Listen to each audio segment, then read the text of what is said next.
Ну что, дорогие друзья, сегодня вы увидите, как работает карма.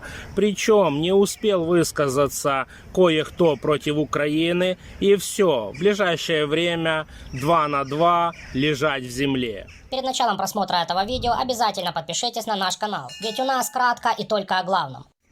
Также вы увидите, как мировой Альфонс, который жил 10 лет за счет своей женщины, потом, когда стал миллионером, начал ей изменять, обнимался с Путиным и поддерживал войну против Украины.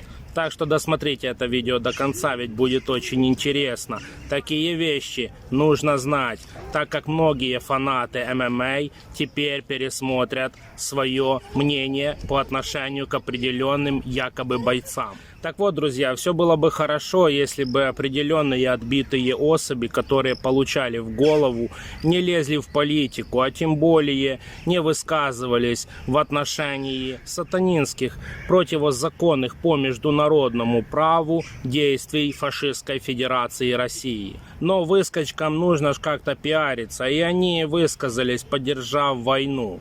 Для особо одаренных, в который раз напоминаем, невозможно проводить какую-то спецоперацию на чужой территории. По международному праву любое вторжение на территорию другой страны является войной. Поэтому, что бы там ни говорили русские пропагандоны, это война. Юридически по международному праву, в том числе законодательство Организации Объединенных Наций. Кто имеет уши слышать, да слышит. Так вот, не успел Емельяненко, есть такой петушок, который был на зоне за изнасилование девочки, от которого, кстати, отказался даже его родной брат, поддержал это вторжение войск Российской Федерации на территорию нашей страны Украины.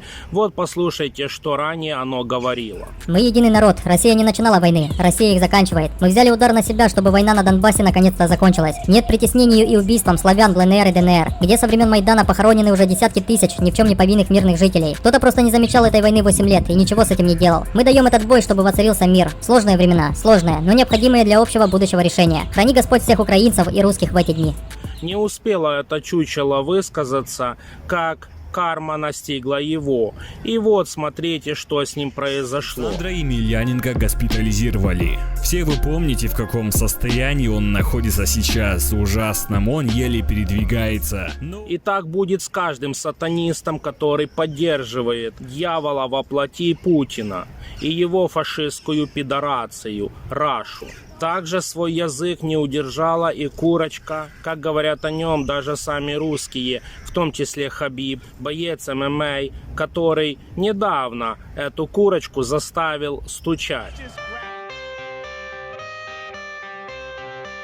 Зовут этого ирландского петушка Конор Макгрегор. Он выступил против нашего президента, а в его лице против всего народа Украины. А точнее сказать, даже не он, а его папочка. Вы только вдумайтесь. Папочка заступился за Альфонса. Ой, боже мой, обидели моего маленького мальчика. Конор, боже мой, поплачься, мы ждем твоего видео ответа, ты же такая выскочка, боже, на тебя просто все смотрят и думают, ну как это вот чучело может прыгать, фу, боже мой. Так вот, друзья, посмотрите, как папочка заступился за своего щеночка. Зеленский выразил свое недовольство фотографией популярного бойца Конора Макгрегора. И ответ Макгрегора не заставил себя долго ждать. Макгрегор старший, а если быть точнее, отец Конора Макгрегора, жестко ответил президенту Украины Владимиру Зеленскому и поставил на место за критику в адрес сына. Его ответ был краток и понятен. Зеленский, сражайся и держи имя моего сына подальше от своего паршивого рта.